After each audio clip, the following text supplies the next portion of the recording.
में मेरे भाइयों, तुम है तो हम है, तुम नहीं तो हम कुछ भी नहीं।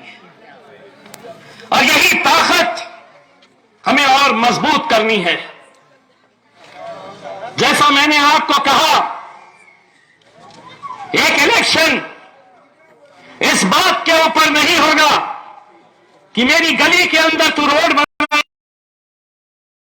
सिर्फ गुस्से में उस नाराजगी का इजहार करने के लिए मैं तुम्हें वोट नहीं दूंगा,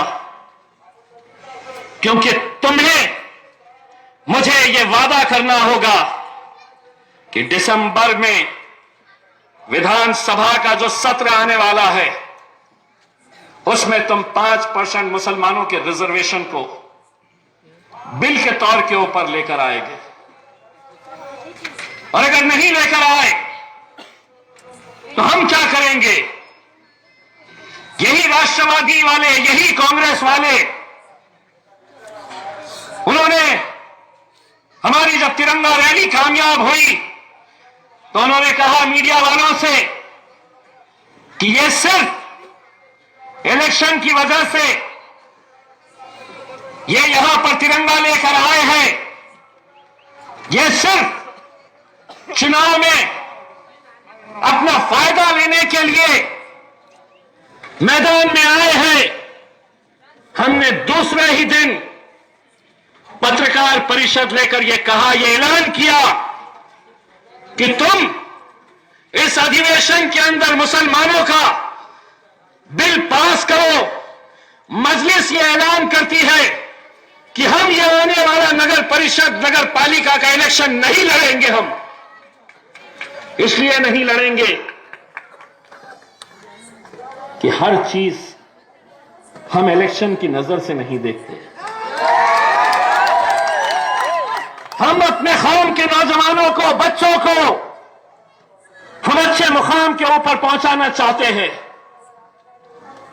अगर इतना कहने के बावजूद भी अगर तुम नहीं मानते हैं तो सोचो मेरे भाइयों, हमें किस तरह से बेवकूफ बनाया जाता है, किस तरह से हमें टोपियां पहनाई जाती है। मुसलमानों की सियासत इन लोगों के लिए क्या है?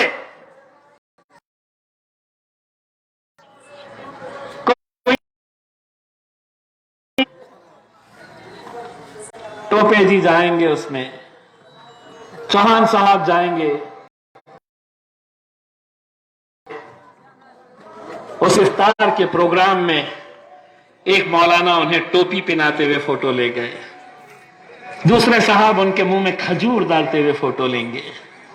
मुसलमान इसी के अंदर खुश कि देखो पवार साहब ने हमारी टोपी पहने। एक दिन पहनते हैं वो टोपी, 364 दिन हमको टोपियां पहनाने का काम करते आए। यही काम आज मुझे मालूम है ये इलेक्शन में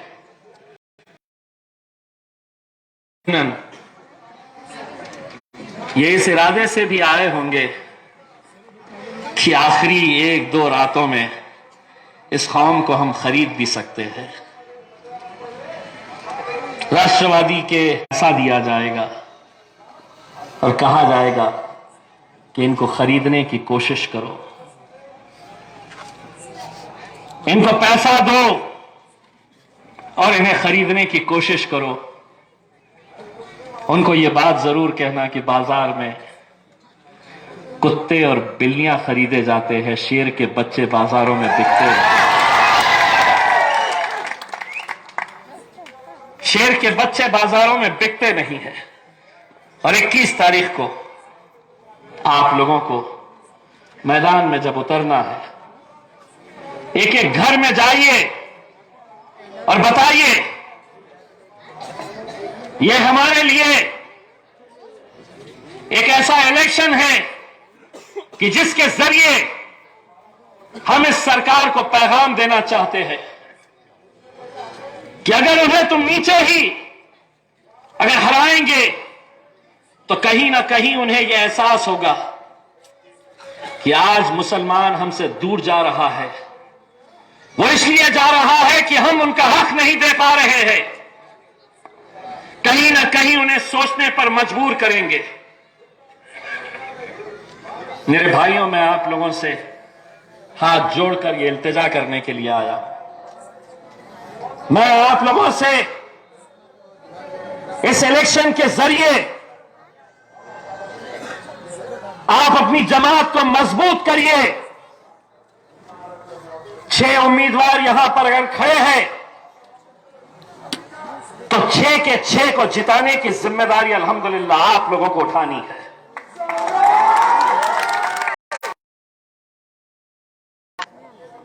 इसी तरह हम लोग बिखर जाएंगे तो क्या मतलब है? कल यही लोग हमें देखकर हंसेंगे, यही लोग हम पर ताने कसेंगे, कहेंगे कि असदुद्दीन अवैसी तू आया था मुंबई, इम्तियाज जलील गाड़ियों का काफिला लेकर तू आया था मुंबई की तरफ, लेकिन देख बदलापुर में हमने कैसे पछाड़ा है तुझे। हमारा सर झुकने मत दो मेरे भाइयों, ऐसा हमारा सर झुकने मत दो। हम जो भी कर रहे अपनी कौम के लिए, हमारे दलित भाइयों के लिए, वो तमाम लोग जिन्हें सियासत में सिर्फ इस्तेमाल किया जाता है, उनके लिए हम लड़ रहे हैं। लेकिन अगर आज दिन पहले अगर हम पूरे मुंबई नहीं पूरे महाराष्ट्र को हिला सकते हैं तो बदलापुर का नतीजा भी ऐसा होना चाहिए कि इनकी नींद उड़ जानी चाहिए ये सोचकर कि हम तो इतने दिग्गज आए थे, ये मजलिस का कौन आया था कि जिसने पूरी हवा हमारी बदल कर चला गया।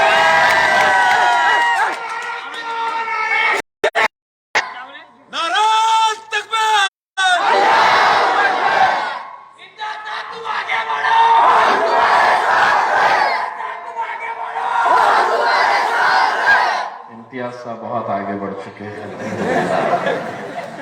अब इम्तियाज साहब आप लोगों को भी आगे ले जाना चाहते हैं। इसीलिए मैं बुजुर्गों से ये कहना चाहूंगा कि हम जब आते कुछ कड़वी होती है, लेकिन एक दिल में तड़प हम देखते हैं। वो तड़प हम देखते हैं कि जब यही सरकार में बैठे लोग हमारी हजारों एकड़ वक्फ की जमीन के ऊपर कब्जा करके बैठे हैं। औरंगाबाद का पूरा जालना रोड अगर आप देखेंगे, पूरा जालना रोड ये वक्फ की जमीन है। के ऊपर एक टूटी फूटी हालत के अंदर एक छोटी सी मस्जिद है। वो पूरी जायदादें हमारी होनी चाहिए थी। बड़े बड़े धन्ना सेठ वहां पर बैठे हैं। आपके जालना में करोड़ों रुपए की वक्फ की जमीन है। सभी हक की जमीन, वो गैर उसके ऊपर मजा उठा रहे हैं। और हम क्या कर रहे हैं? तो हम पंचर की दुकान डाले हुए हैं, हम ऑटो रिक्शा चला रहे हैं, हम उसी जालना रोड के ऊपर हम पान की छोटी सी टपरी डालकर बैठे हुए हैं। कभी सोचा है, किसी ने लड़ा है इसके लिए? अरे तुम मुझे ताकत दो, मैं 1 इंच जमीन इंशाअल्लाह इनके हलक से छीन कर लाऊंगा। सिर्फ ताकत दो। और ताकत मिलेगी कैसे? ऐसे से ही ताकत मिलती है, वरना जलसे तो बहुत सजाएंगे हम, आप सुनने आएंगे, हम बोलेंगे और बोल कर चले।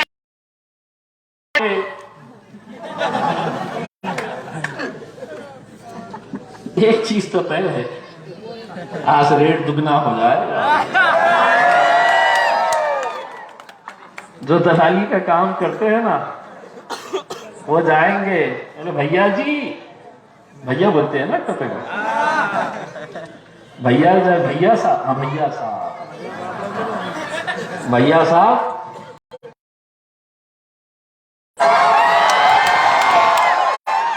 पूरी अपनी वाट लगा कर गया। भैया इतने में होता नहीं, थोड़ा और देना पड़ता। हमारी वजह से दन्नो सुन रहे होंगे कहीं ना कहीं तो भी मोबाइल के ऊपर देख के,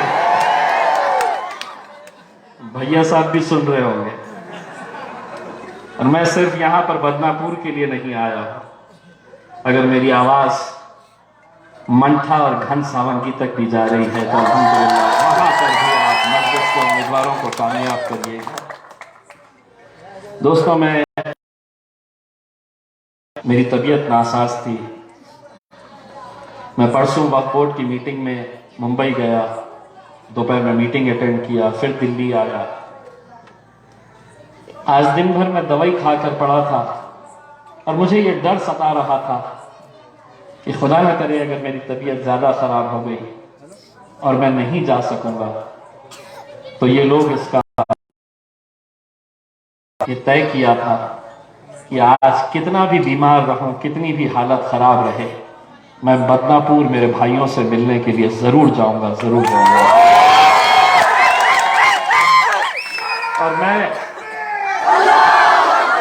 और मैं अगर यहाँ पर आया तो सिर्फ ये बोलने के लिए आया है मेरी माँ कि जुल्म के साए देखना ये है कि लब खोलेगा कौन। अगर मैं भी चुप रहा तो फिर सच बोलेगा कौन। दोस्तों, हर हथकंडा कि पुलिस अपना काम करेगी, लेकिन आप लोग भी तय कर लेना, आंधी आए, तूफान आए, कितनी भी ज्यादती हो, कुछ भी हो जाए, इस बार मोहर पड़नी चाहिए तो सिर्फ पतंग के ऊपर अपनी मोहर लगनी चाहिए। ये आप लोगों को तय करना है और ये तय करके आप लोगों को मजलिस को कामयाब बनाना है। मैं आप लोगों से सिर्फ इतना इल्तिजा करना चाहूंगा, ये जो पटाखे आप फोड़ रहे थे, इंशाअल्लाह जब नतीजे आएंगे तो हम दिल्ली में पार्लियामेंट का सेशन रहेगा और मैं भी असदुद्दीन अवैसी साहब को फख्र के साथ ये कहना चाहिए कि असद भाई, मैं अपने भाइयों के बीच मेरी झोली फैलाए गया था, अल्हम्दुलिल्लाह नतीजे के दिन आप लोग उस झोली के अंदर मजलिस को कामयाब कर देना मेरे भाइयों, ताकि हम भी फख्र के साथ वहां पर कह सकें कि हम आपके बीच में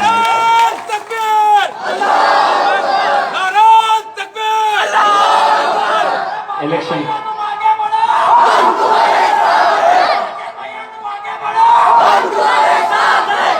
मैं तो यही चाह रहा था कि माजिद भैया है यहाँ पर, और मैंने माजिद भैया को बोला कि माजिद भाई, आपके रहते हुए मेरे आने की क्या जरूरत है, लेकिन माजिद भाई ने बताया कि बड़े चिंगे मिंगे यहाँ पर आ रहे हैं तो आप भी आइए।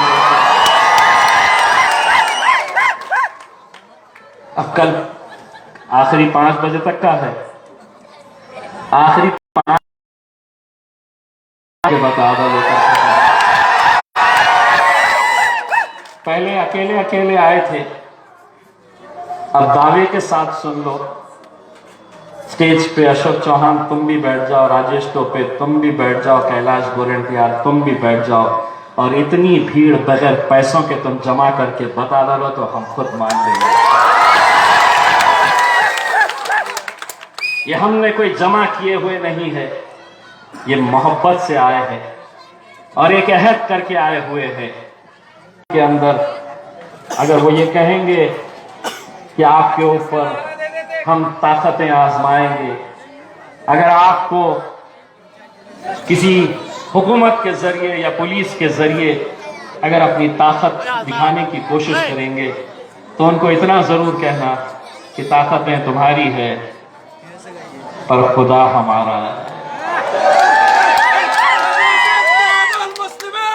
और अल्हम्दुलिल्लाह यही उम्मीद करते हैं।